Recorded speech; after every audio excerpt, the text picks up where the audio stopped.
Good evening, good morning, and good night. Welcome to Inappropriate Radio. It's your host, Tasha. Let's get into this. So, hi guys. No periodic table or alien talk this evening.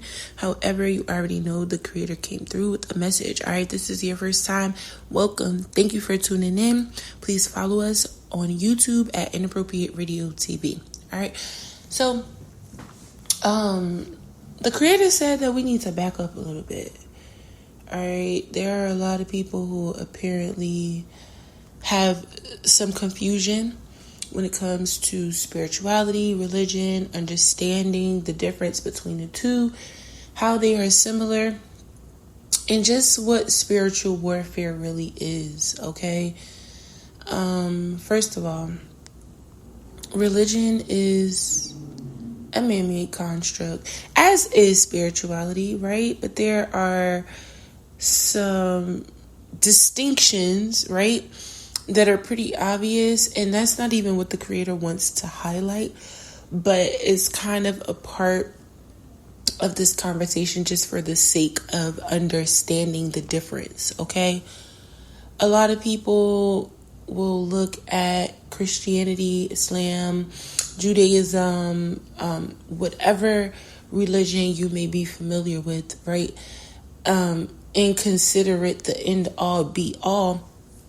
But spirituality will kind of be that light and that magnifying glass to kind of show you the things that make them so similar and why there is any confusion, right, at all. And again, that's not even what we're doing. That's not the gist, right? Okay. This topic is about really spirituality and understanding the spiritual realm, right? But we're just bringing up religion to have it, we're using it to be able to have something to compare it to, okay? If that makes sense. Now, I'm understanding that a lot of people are starting to kind of realize that what we do here is in fact genuine. It's authentic, right? And it is not something that is based on the likeness of human beings and whatever the status quo is today, okay? Because the status quo can change tomorrow, child. These trends are always on the move, but the overall unction is to really have the mindset and understanding so you can know spirituality is having the insight in the unseen, right? Into the ethers. And we always talk about a lot of different things that kind of come up. They're reoccurring scenarios. Different topics are going to be piggybacked off one another. There's going to be a lot of cross-referencing because that's just what spirituality is, okay? A lot of things are going to keep coming up because it not only further makes a point, right? But it helps us to realize how this thing actually operates, okay? So we have the physical world. We have the spiritual world. We can talk about all the other things in between another time, but let's just focus on the physical and the spiritual worlds, right? This will give us better insight on how to understand the spiritual world. The spiritual world is a dimension where a bunch of energies, frequencies, okay, dwell. They coexist simultaneously, and there are a bunch of different reasons to be aware, right, of this space. But the main reason is simply because we are connected to it, okay? This is the waiting room, if you will, for all of everything living. And we can go into the different types of spirits and the different frequencies, but that'll only elongate the topic. If we lump everything together, it'll give you the broad understanding, right, of what this really is and what it is about, and you will be able to use your gifts and your connection with that realm to determine what is applicable to you or what makes the most sense, or if any of it makes sense at all, right? This isn't something for everyone. The spiritual world is a place that is unseen to the human eye, okay? It is very alive and well. It is, like I said, the waiting room. It is an area or a space or a dimension that is accessible to all of us, but not everyone has the insight to it. Why is it accessible? We all dream. We all have an instinct and an intuition. And we're all spirits. We all have souls and spirits that are tied to those souls that dwell from that place, okay? The more you understand, the easier it'll be for you to start dissecting. So this is the most basic explanation, all right? Most of the spiritual realm that we are aware of and that we interact with is really low, right? There are spaces and dimensions and realms that dwell on a higher plane, and they're only accessible to those who are granted, right, access, and those who work their way up through those different levels, right? Some people call them the heavens, some people call them the ethers, right? We have 7th heaven, 8th heaven, 9th heaven, 9, the ether realms. We have all these different terms that refer to this one space, right? That we are all connected to. Now, the easiest way to explain this is to say that the person who has access and has mastered the ability to navigate this space would be considered a spiritual person. Okay? Those who are aware of it and they're applying it to their daily lives, right, would probably be considered an ascended master or a gifted person.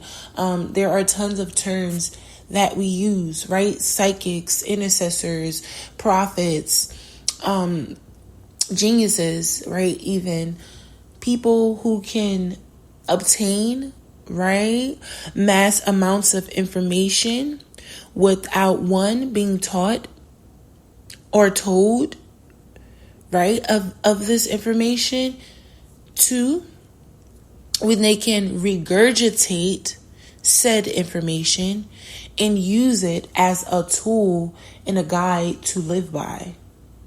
So when you have the understanding of how those two things work simultaneously, then you yourself would be considered a spiritual person, whether you operate in a good energy or a bad energy, right? Because what? People who are witches and warlocks and who do spells on people, they're considered spiritual people as well, right? So this is how we get into understanding. Now, we always talk about how people are gifted, and what they do with their gifts is two totally different things, right? A lot of the times, God will give people gifts and they will use their gifts for bad, and God will allow them to keep their gifts until they've used up a certain amount of energy, or they've gone over a certain time frame, or they've just simply attacked the wrong person. A lot of these people that practice or use their energies for low vibrational things, sometimes they come from bloodlines, okay, that make it easier and possible for them to get through life,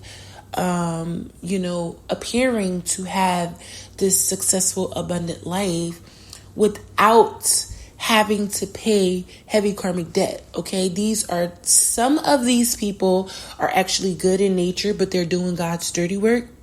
Some of these people are put here to show us, right, the other end of the spectrum, to help us realize the strength and the presence of the Creator in our lives. But either way, they're here to bring balance, okay? Can't have good without bad. Can't have bad without good. That's just how God created things, right? Everything that God created comes with two sides of a spectrum. Male, female, like dark, high, low, and out, left, right, whatever, east, west, north, south, however you want to put it, okay?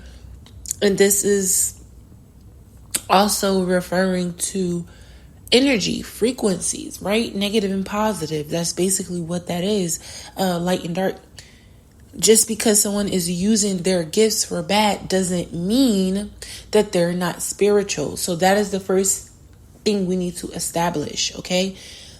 That having access to said space, being aware of it, okay? Because like I said, we all have access to it, but not everyone is aware of the access that they have.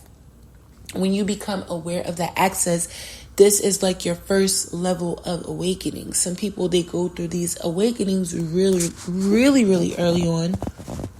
And these are your star seeds, your indigos, your black sheep, your chosen ones, right? Especially when they have been fighting off spirits for pretty much their entire lives before they've come into this realm, and even in other life cycles, they have been equipped with the tools to combat low vibrational energies. Because remember, we are seeking balance. So there are people that are operating in the negative and people that are operating in the light. Okay? Good and bad, pretty much. Let's just keep it basic, all right? And this is for people who don't understand or who are trying to figure out like what all of this spiritual warfare stuff means, okay? If you have been endowed with power, okay? Because once again, we all have spiritual gifts. If you have been endowed with the power from the Creator and or the universe, okay? Because if God gives it to you, He gives it to you. Sometimes, the cycle that we're currently in doesn't support that, okay? So this is why some people, they awaken late, or it seems that their gifts are not being like activated properly, right? Not that the universe is working against, but there is an alignment that needs to take place in order for said gifts to be not only just activated, but used properly. Okay, use at the right time, at the right place, with the right people, on the right people, against the right people, etc., etc. That can go on and on. Some people can be your friend in this earthly realm and your enemy in the spirit, right? Has nothing to do with your birth date and your birth chart, even though it can, right? But we are not speaking of birth charts. We're just simply speaking of the spiritual realm as it stands. Remove the birth charts. Remove the birth dates, remove the zodiac signs, remove everything that reminds you of the physical world for a second.